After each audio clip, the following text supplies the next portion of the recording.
Happy Monday, everyone. So I'm going to get this out of the way because I'm sure a lot of people out there want me to say this. My Cowboys aren't very good. Don't get me wrong. I'm hopeful. I still think this team is capable of making it to the playoffs. But even if we do, we're totally going to get beat in the first game we're in. It's just a fact. I mean, yeah, you can say that our defense is seriously, our defense is missing 6 guys due to injury, which already puts us at a disadvantage. But at the end of the day, you gotta put your best foot forward, no matter how you're feeling. Otherwise, you're gonna get exposed, which is exactly what Detroit did to the Dallas Cowboys yesterday.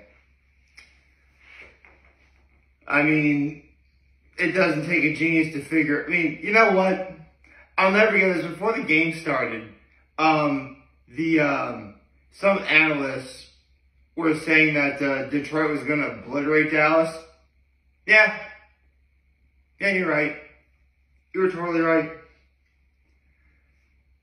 And what's funny is Dallas losing really isn't my low. I mean, listen. After us losing to Green Bay in the divisional round, already losing 28-0 at the half, as hopeful as I am for my Dallas Cowboys, as long as Mike McCarthy is our coach, I'm never going to expect us to do anything. And regards to Dak Prescott, look, I like Dak. You know, as someone who, I was probably the one sole Dallas Cowboys player that was saying, for the love of God, get rid of Tony Romo. Like, seriously, you want to complain about Dak Prescott, you clearly forgot how dumb Tony Romo was. So, I'll defend Dak, whether it's a good idea or not.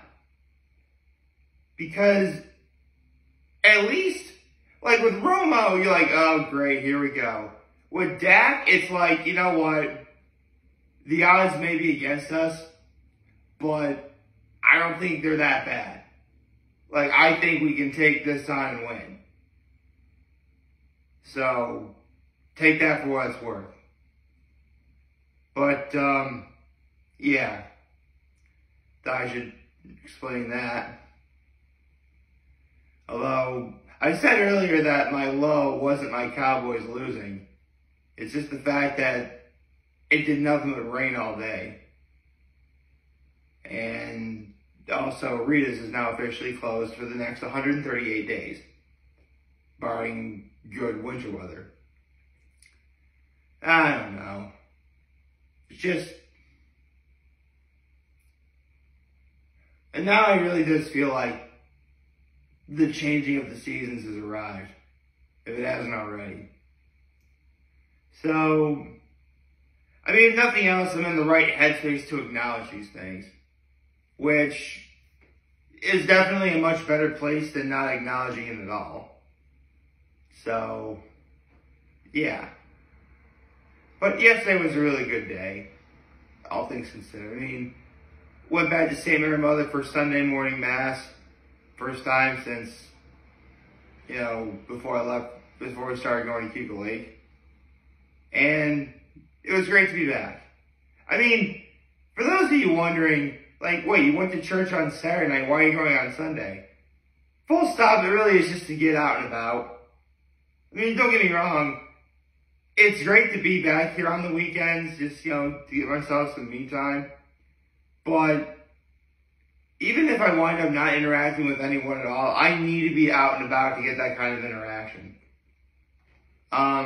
Actually, an interesting story. In regards to church yesterday, I go to church at St. Mary Mother, and there's this one priest, remember I don't name names, so it's not too embarrassing for anyone, but it was his last day here in the States, as this priest was from Tanzania. He came here in 2017. He's been here for, according to the head priest at St. Mary Mother, this guy was in America for 7 years, 10 months, and 1 day. and he hasn't been home. So, man, I can barely stand being away here for several months, let alone 7 years. So, yeah. Hopefully the weather was good. I mean, honestly, when you fly, as long as you just get above the clouds, you should be fine. Because, again, it did rain quite a bit. Substantially, even. So, yeah, my low was the rain. My high was, actually, what specifically was my high? Oh, yeah, being with my family. Having my mom's dinner. She basically made us stuffed chickens, which is a preview of Thanksgiving. And she made her broccoli and Swiss cheese soup.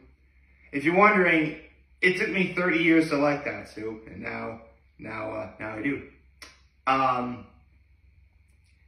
And, you know, I also helped my parent, and my act of kindness was I assisted in helping making dinner, and I also helped my folks with the shopping, because we went shopping yesterday.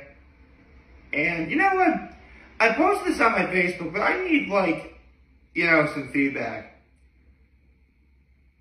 Because my mom makes gravy, and when she makes gravy, she swears by using a cornstarch to make it.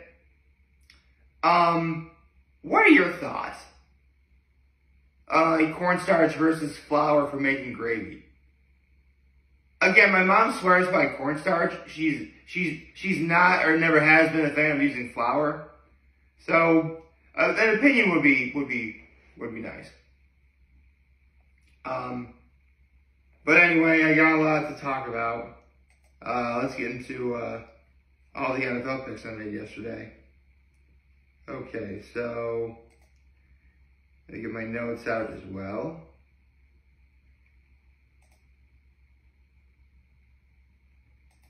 While I'm at it, before I do anything,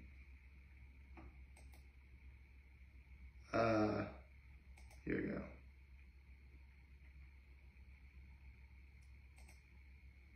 We have a new One Piece manga chapter. I'm basically uploading the window so I can start immediately after I'm done here, because I spent a little too much time talking. Okay, so if you recall, I was 1-0 going into this week because of the what game did I predict? Oh, right, the 49ers beating the Seahawks. Okay, so I was, look at my notes over here. Right about the Bears, the Bucks, the Ravens, and the Packers. So that brings it to 5-0.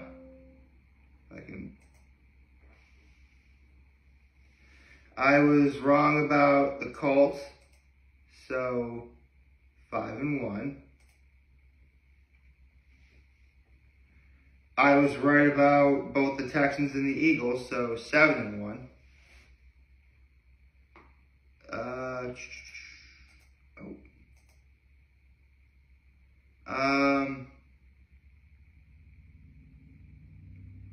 I was right about the Chargers and the Steelers, so 9-1. Hey, win-wise, this is my best week since week 1. Cool. Oh, 9-1. I pressed number 8 accidentally. Okay.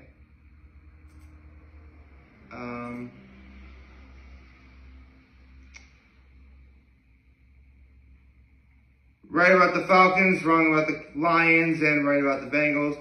So now that makes things 11-2. Let me show what it looks like right now. Right, 11-2. That's week 6 so far. After tonight's game, which I will be making a prediction for, I will then add up what my scores are. And what is tonight's game? Alright, come on. The Bills and the Jets? Easy. Let's go Buffalo. You kidding me? Why would I not pick the Bills, man? You crazy? That's ridiculous. Okay, so put this behind me for now. And right now, I have a One Piece manga chapter to read. Okay, no, oh, actually, before I do anything, you must file save as. You can just, perfect.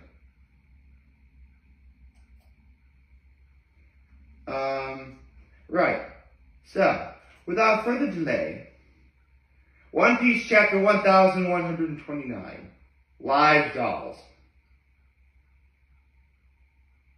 Okay. That's the cover story, very nice.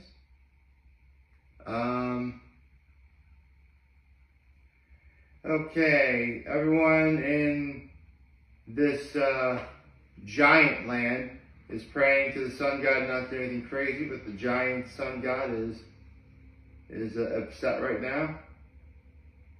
Okay.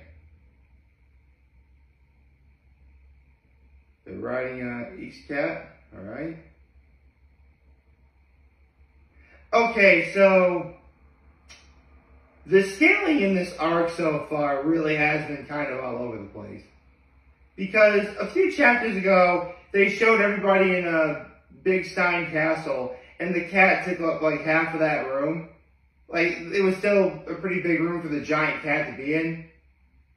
And now it looks as if like the cat is the same size as Big Stein Castle. I mean, it doesn't look like it's perspective to me, but maybe I'm not really good at that sort of thing, so we'll have to see.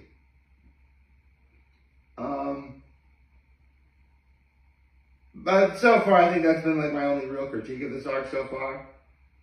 Okay. Let's see here.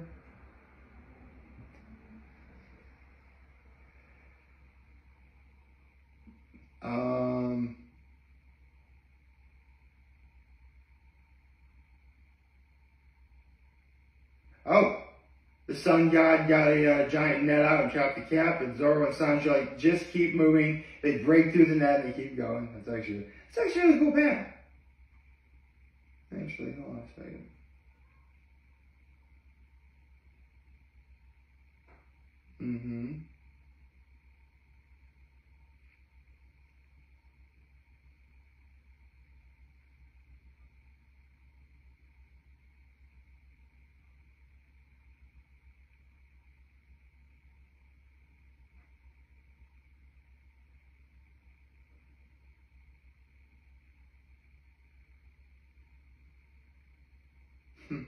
Apparently the ear god's name was Glut Bunny.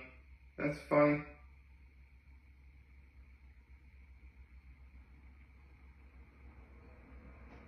Okay.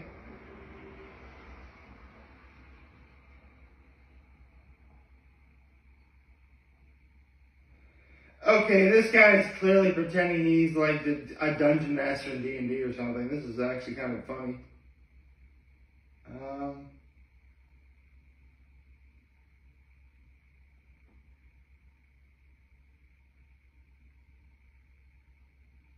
Hey! Usopp pulled out the Green Star attack. He hasn't done that since Fishman Island. Honestly, ever since like Fishman Island, Usopp really hasn't done much. I mean, okay, I shouldn't say much. There's one very underrated thing that Usopp did on Punk Hazard that nobody talks about, but apparently I gotta be the one to do it. It was right before Luffy was about to defeat Caesar Clown, and like all Caesar's subordinates were like, oh no, Caesar's gonna kill us, we have no one to believe in. You know, what can your captain? Usopp's like, hold on. I know you didn't just insult my captain in front of me. Then Usopp had this really badass speech. It was awesome. Then he kind of took a complete dump on it when he ran away in Dressrosa. If you know, you know. Whole Cake Island, he wasn't even there. Honestly, the only other arc left is Wano, and he barely did anything there.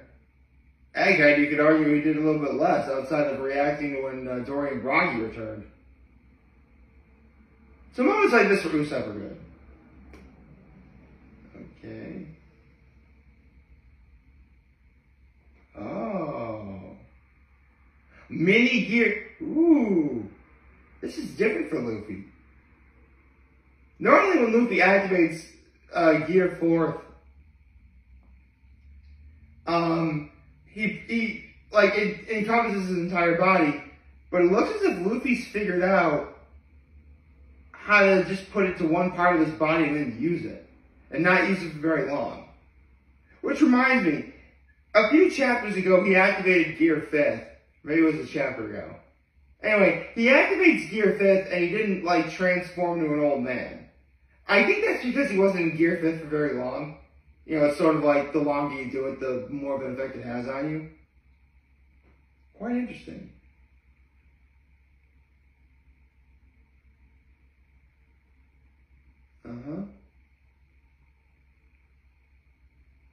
Oh, so that's who the sun god is. Okay, so they unmask the sun god here. Not unmask him, but it's revealed who it is. No one would know who this person is unless you pay attention to the cover stories. Like the cover story, like at the beginning of every One Piece chapter, there's a sort of cover story. Sometimes Oda will draw like requests, which are, you know, cute, fun, adorable, stuff like that. But others are cover stories that are canon events that happen aside from the main story of One Piece. And after Dressrosa, they basically did a reveal of the Straw Hat Grand Fleet and other members in it. And one of those members from the new Giant Warrior Pirates was the navigator called Road. Road is now, like, he's devoted to Harden because Harden is the new captain, but he doesn't believe in being subordinate to you know, puny humans. Remember, these are giants. So, kind of a bit of a racist thing going on. So, yeah, the sun god is actually Road. Oh, Nami breaking out Zeus with a pretty big blast of lightning. You know, I wonder if Elbaf is going to be the arc where Usopp, Nami, and Chopper get, like, major upgrades to what they do. That'd be really cool. Okay, Luffy uses the Kong gun. And... oh, cool, they're outside. Luffy sees something, and that's the end of the chapter. Hopefully the next chapter, which thankfully comes out in a week, we'll finally see what Elbaf actually looks like. Seriously, like, at least with Wano, there was like a set plan, like, okay, we're going to be visiting Wano soon. We've been waiting to see Elbaf since, like, probably almost 20 years now. It might even be more than that. Actually, it is more than that. Holy cow. So, yeah. This chapter was interesting. I mean, any problems I have, nothing serious or anything, didn't really... I mean, I was still enjoying the story. So, I think this is probably like the calm before the storm, before Elbaf really gets into the meat and potatoes of what it's supposed to be about. I've also been hearing that some people have been complaining about like the pacing in the beginning of this arc, and I get it. It's literally been well over half a decade since we started Wano, and normally in a One Piece manga arc, when it starts, it takes time for, you know, world building, analyzing the situation, stuff like that. When we started Egghead, it was literally bombshell after bombshell after bombshell. And it was overloading the fans with so much hype. So I guess now, fans are a little annoyed by where we're at right now. But I say, give it some time. I think we're in for something special. So I hope you all like this video. If you like this video, YouTube channel, on social media. As always, I'm very humble in this video. For all of you guys watching Joe for now, hopefully you have a wonderful, wonderful, wonderful Monday. Remember, if you want to talk to me, read, let me know your back. Take care and make good choices. 607 all day, baby. Go Bills.